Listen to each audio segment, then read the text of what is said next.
Misteri warung mie ayam yang dibantu oleh jin pesugihan.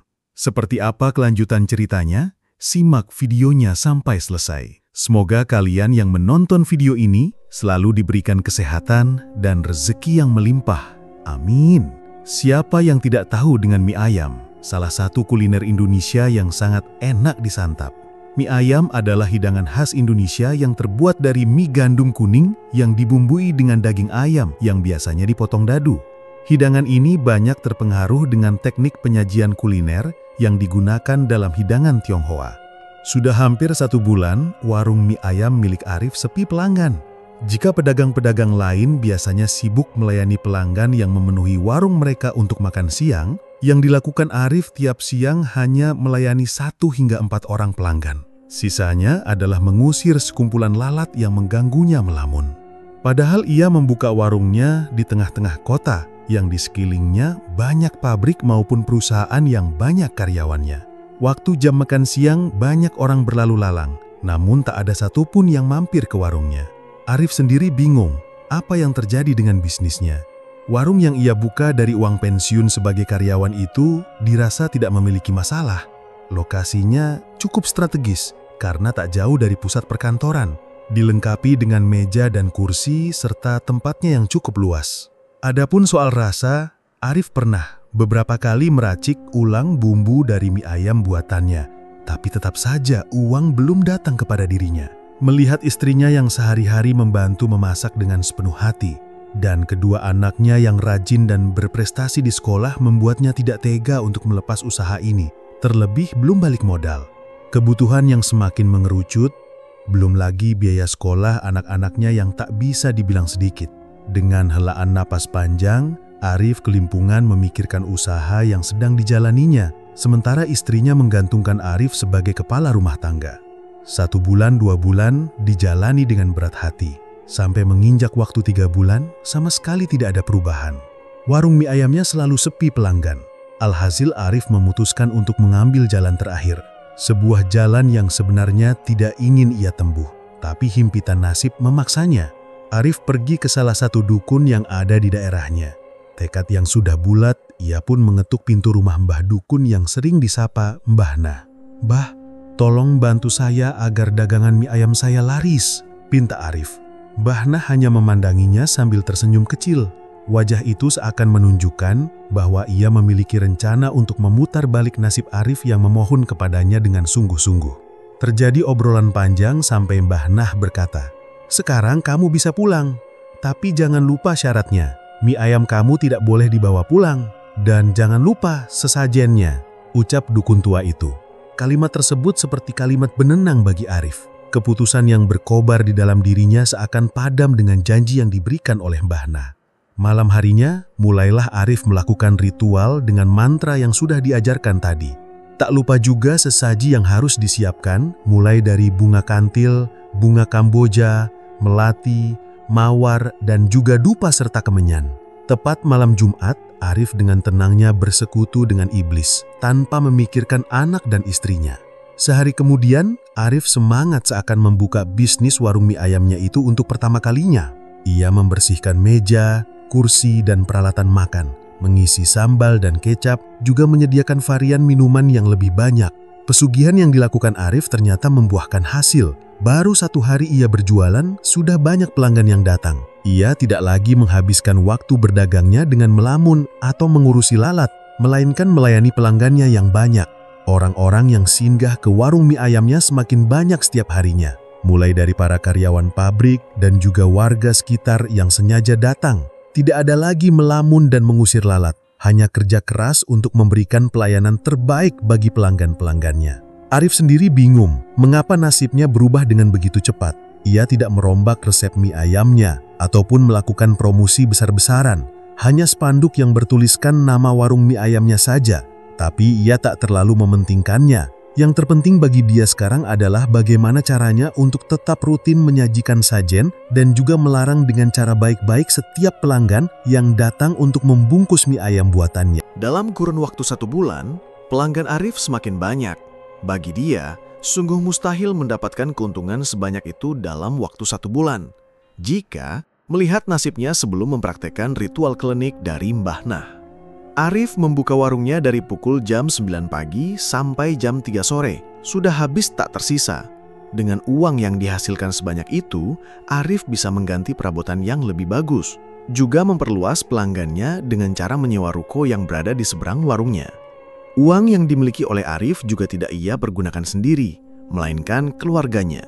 Ia membelikan istrinya banyak pakaian dan tas dengan merek-merek ternama, dan jatah telepon seluler keluaran terbaru untuk ketiga anaknya. Ia merasa bahagia karena telah memukul balik nasib, meski dengan bantuan setan. Hari demi hari dijalani dengan senang hati, semua kegelisahan tentang kemelaratan sudah sirna. Rumah yang kini sudah megah dengan fasilitas yang serba ada dan mewah. Warung mie ayam yang berada di sekitarnya pun terkena imbasnya. Padahal dulunya warung-warung yang ada di sebelahnya itu laris. Tapi semenjak Arif melakoni dunia pesugihan, semua tersaini. Untuk menutupi perilakunya yang sesat dan menyimpang aturan agama, Arif setiap harinya selalu berbagi ke orang-orang yang membutuhkan. Ia dikenal oleh warga karena kedermawanannya. Belum ada yang curiga dengan kelakuan Arif yang musyrik. Nah, waktu itu ada salah satu warga yang baru pulang dari kota. Sebut saja namanya Hendro. Hendro mendengar ada salah satu warung mie ayam yang populer di daerahnya, yaitu warung mie ayam milik Arif. Tak mau menunda-nunda, Hendro yang memang pencinta kuliner, ia pun bergegas mendatangi warung mie ayam itu. Kesan pertama waktu makan di situ jelas rasanya enak banget, dan tidak ada yang aneh. Mie ayam itu seperti mie ayam pada umumnya. Saat kedua kali Hendro makan di situ bareng dengan istrinya, masih tidak ada apa-apa. Tetapi di situ dia mulai heran, kenapa warungnya selalu rame. Rame dalam artian benar-benar rame banget, sedangkan warung di sebelah itu sangat sepi. Mungkin karena saking anaknya kali ya, pikiran Hendro. Ketika kali makan dan seterusnya, Hendro mengajak keluarganya makan di warung mie ayamnya Arif. Satu hal yang Hendro sadari, ternyata selama ia selalu beli di situ, Arif yang menyajikan mie ayam itu selalu senyum waktu ia menyiapkan mangkok-mangkok buat mie-nya. Hendro pikir dia mungkin berusaha ramah dengan para pembeli. Sampai akhirnya, salah satu anaknya Hendro bilang, bapak-bapak yang jual selalu senyum dan seolah-olah dia ini nunggu sesuatu buat dimasukin ke dalam mangkok sebelum mie-nya dituang. Dan singkat cerita, 1 bulan berlalu. Anaknya Hendro yang waktu itu kelas 2 SMP, sebut saja Rara, di mana ia pulang sekolah makan di situ dengan temannya. Mereka duduk di depan, posisinya ada 1 meja lagi sebelum jendela. Rara ngerasa mie ini rasanya beda. Nggak tahu apa yang beda, tapi di lidahnya ini beda. Rasanya seperti air cucian piring dikasih saus sama kecap. Temennya pun gitu. Dia bahkan muntah, mie apa ini kok rasanya anjir gini? Rara yang tak tahu apa penyebab minyak ini aneh, mereka pun langsung bayar kemudian pergi. Sebelum itu, Rara sempat dengar ada suara perempuan ketawa. Sayup-sayup suaranya, tapi terdengar lumayan jelas. Rara pulang ke rumah temannya dengan jalan kaki. Di jalan, temannya Rara ini berkata, "Mie-nya diludahin setan, Ra. Dia tadi ketawa gara-gara aku muntah."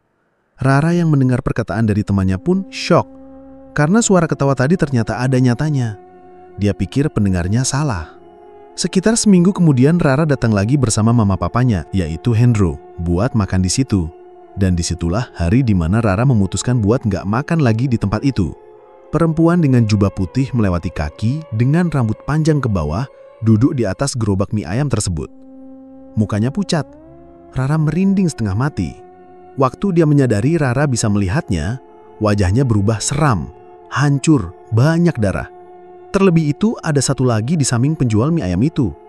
Anak kecil yang meludahi mangkok berisi minyak dan kaldu mie ayam sebelum mie-nya dituang. Waktu mie-nya datang, Rara nggak mau makan karena ia lihat mie ayam itu sudah diludahi.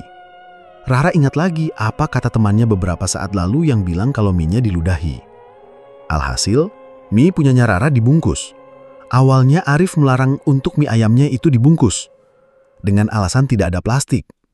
Namun entah kebetulan atau tidak, Rara ini membawa kantong plastik yang tadi untuk praktik di sekolah. Dengan berat hati, karena tidak punya alasan lagi, akhirnya Arif membungkus mie ayam itu. Sesampainya di rumah, Rara melihat bungkusan itu dan kecium gimana asamnya bau mie ayam itu, seperti sudah basi. Padahal mereka dari warung langsung pulang ke rumah. Rara menceritakan semua ini ke orang tuanya, tapi mereka menolak percaya.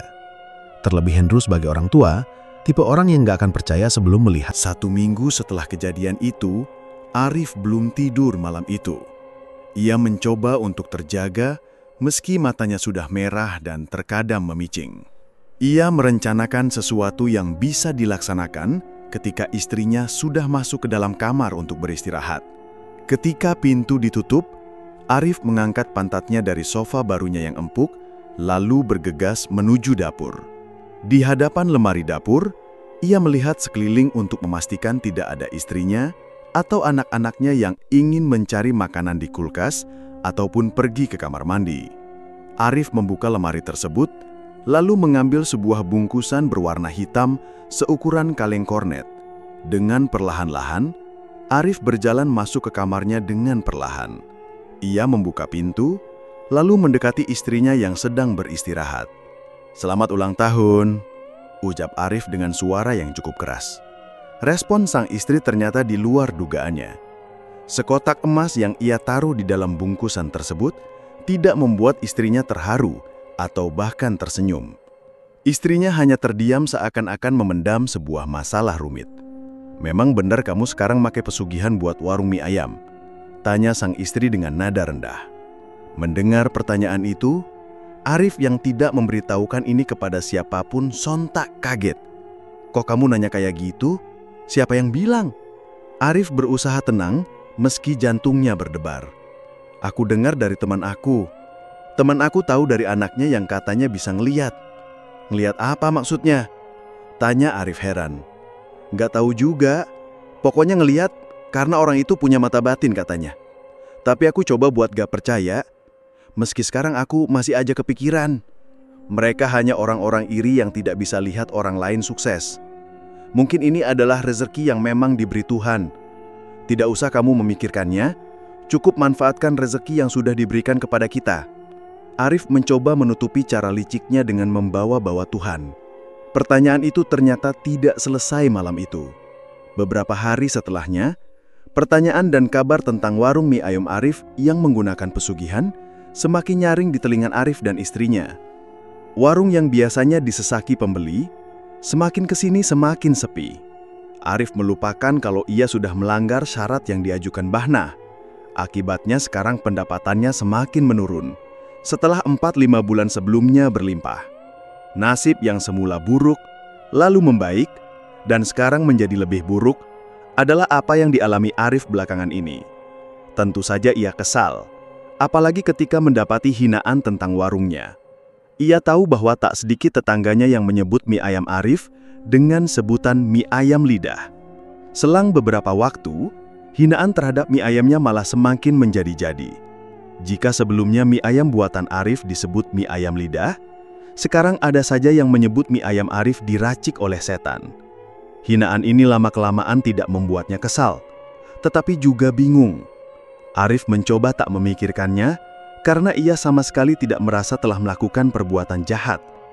Menurutnya, Bahna hanya membantunya untuk memperlancar jalannya rezeki tanpa bantuan setan atau apapun. Pada akhirnya Arif kalah juga oleh rasa penasarannya. Tanpa sepengetahuan Bahna, Arif mencari orang pintar lain untuk membantunya membuka mata batinnya. Hal ini dilakukan karena ia ingin membuktikan apakah Bahna sesuai dengan apa yang ia percayai. Membantunya dengan pesugihan yang memang licik, tapi tidak melibatkan setan di dalamnya. Malam itu Arif menutup warungnya lebih awal guna mempermudah proses membuka mata batinnya yang akan dibantu oleh Ki Somat. Ia mengenal Ki Somat dari salah satu kawannya. Kawannya merekomendasikan Ki Somat karena ia dipercaya dapat membukakan mata batin. Arif hanya berdua dengan Ki Somat malam itu. Keheningan membuat rapalan mantra Ki Somat terdengar keras. Arif tahu bahwa rapalan itu tidak beda jauh dengan ritual klinik yang dibaca oleh Bahna. Tapi ia tetap mencoba untuk mempertanyakannya. "Ketika kamu membuka mata, jangan panik. Ada saya," ucap Ki Somat dengan pernyataan yang cukup mengejutkan. Arif terkejut dengan pernyataan itu. Ia bertanya-tanya tentang apa yang berada di balik matanya. Setelah membuka matanya, Arif tak percaya atas apa yang ia lihat. Di gerobaknya terdapat makhluk besar yang sekujur tubuhnya dipenuhi rambut seperti kera. Matanya merah dengan mulutnya yang seakan-akan tersenyum ke arahnya. Adapun dari mulutnya dipenuhi air liur yang menetes-netes di atas kuali tempat ia merebus mie. Belum lagi di bawah gerobaknya itu, banyak sekali kotoran dari makhluk itu. Bau busuk pun sangat mengganggu indera penciumannya. Melihat semua itu, Arif tahu bahwa tidak ada pesugihan yang tidak melibatkan setan. Juga Arif tahu dari mana asal mula hinaan terhadap mie ayamnya berasal. Mulai saat itu juga, Arif meminta bantuan Ki Somad agar ia bisa terlepas dari jeratan setan itu. Harta yang telah dimilikinya pun kian menyusut. Tidak mudah untuk bertobat dari praktek pesugihan yang pernah dijalaninya. Arif harus mencari beberapa kiai dan melakukan ruqyah secara rutin agar jin pesugihan pergi dan perjanjian dibatalkan. Namun usaha tersebut bukanlah tanpa hambatan. Arif kerap mendapat teror dari dukun pesugihan hendak bertobat. Jadi waktu itu ancaman dari dukunnya, kalau mutusin perjanjian gaibnya, maka kamu akan ikut mati. Ucap sang kiai. Tidaklah singkat untuk melakukan ruqyah dan pembersihan diri dari jin pesugihan. Arif butuh waktu 2 tahun untuk membatalkan perjanjian pesugihan. Alhamdulillah sekarang sudah nggak ada. Rezeki sekarang pun beda, lebih menenangkan. Biar harta hilang dan kembali dari awal, hati lebih tenang.